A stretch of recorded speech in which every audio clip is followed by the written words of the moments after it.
बड़ी बहू वर्षा हर काम में बहुत तेज थी। वहीं छोटी बहू हर्षा हर काम आराम से करती।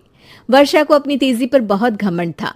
वो बात बात पर हर्षा को ताना मारा करती। एक दिन वर्षा किचन में खाना बना रही होती है और हर्षा से कहती है, देवरानी जी, इतना धीमे धीमे खाना बनाओगी तो लोग भूख से मर जाएंगे। पिछले जन्म में कछुआ थी क्या? मेरा तो पता नहीं, आप बहुत तेज हो। आप पिछले जन्म में घोड़ा थी क्या? वर्षा आराम से चली जाती है। खाना खाने के बाद वर्षा का पति गौतम, हर्षा का पति लोकेश और उनके माता पिता बैठकर टीवी देख रहे होते हैं। तभी सास कहती है, अरे रामायण लगा दो हर्षा। हर्षा धीरे धीरे चैनल बदलती है। जब तक रामायण के चैनल पर पहुंचेगी रावण मर भी चुका होगा। हाँ बेटा हर्षा, जल्दी लगा देना, राम भगवान के दर्शन कर लूं। जी लगा तो रही हूं। इतना स्लो? सासू माँ इतने में तो अयोध्या जाके राम भगवान के दर्शन कराएंगी। सब वर्षा की बात पर हंसने लगते हैं। वर्षा हर्षा के हाथ से रिमोट लेकर रामायण लगा देती है। हर्षा बुरा नहीं मानती और वो भी हंसते हुए वहां से चली जाती है। एक दिन हर्षा खाना खा रही होती है। तभी वर्षा वहां आके कहती है, अरे कितना धीमे धीमे खा रही हो। इतने में तो शादी में 100 लोग खाना खा लेते। आधे घंटे से खाना खा रही हो तुम। अरे खाने को चबा चबा कर खाना चाहिए। हाँ हाँ, आप तो चबा के भी खाती हो और दबा के भी। अरे आपको मेरे धीरे खाने से दिक्कत है या ज्यादा खाने से? अरे आप धीमे खाओ या ज्यादा खाओ मुझे क्या। बस मैं ये कहने आई थी कि सुबह कुछ मेहमान आ रहे हैं, जल्दी उठ के खाना बना लेना, देर मत करना। साथ में बनाते हैं ना। तुम्हारे साथ बनाऊंगी तो स्पीड को 5वें गियर से पहले गियर पर ले आना पड़ेगा। अरे भाई, तुम्हारे साथ रहकर तो मेरी तेज रफ्तार पर भी असर पड़ेगा और मैं भी तुम्हारी तरह हौले हौले काम करने लगूंगी सब। ठीक है, मैं पराठे बना लूँगी और सब्ज़ी बना लूँगी। आप चपाती बना लेना और दाल बना लेना। हाँ हाँ ठीक है, पर अलग अलग ही बनाएंगे। अगले दिन हर्षा जल्दी उठ के काम करने लगती है और वर्षा सुबह उठ के ये सोच के वापस सो जाती है कि काम तो वो तेज कर ही लेती है। अगर थोड़ी देर सो भी जाएगी तो भी हर्षा से पहले तो काम निपटा ही लेगी। हर्षा बेटा, आज भगवान के लिए थोड़ा जल्दी हाथ चलाना। हाँ, मेहमान आने ही वाले हैं।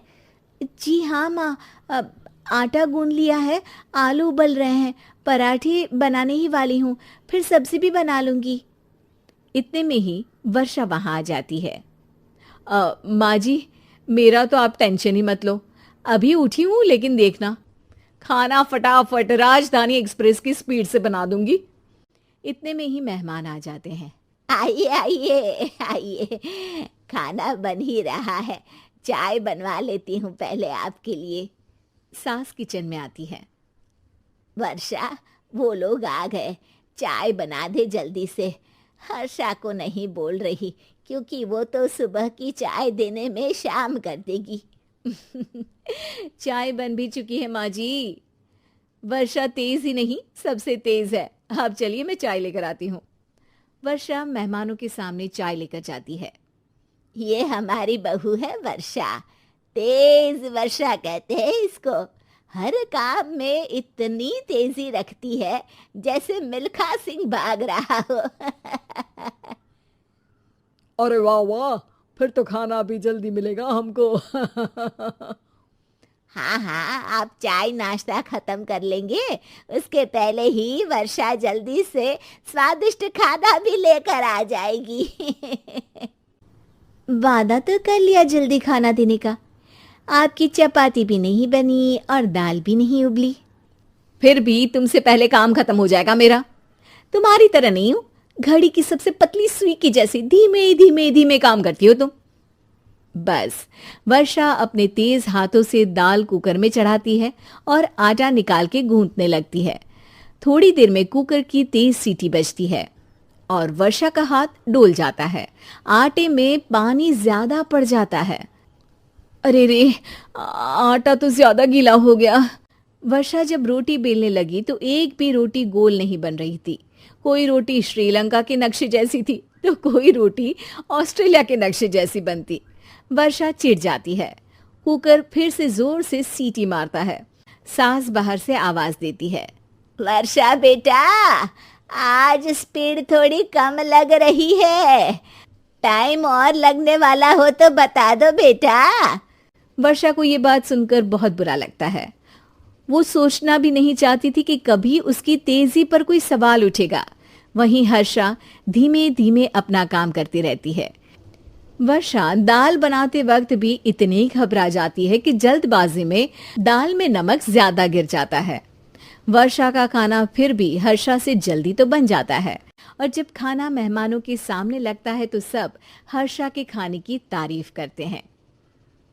अरे पराठे तो कमाल की बनी है और सब्जी भी। बस दाल में नमक थोड़ा इधर उधर हो गया है। वर्षा को बहुत शर्म आती है और वो नीचे सर करके खड़ी रहती है। तभी हर्षा कहती है, वो ना मैं थोड़ी जल्दबाजी कर गई और नमक ज्यादा हो गया, पर पराठे तो वर्षा भाभी ने ही बनाए हैं, इसीलिए तो अच्छे बने हैं। वर्षा ने कभी नहीं सोचा था कि हर्षा के काम की इतनी तारीफ होगी, लेकिन वो उसका यश वर्षा को दे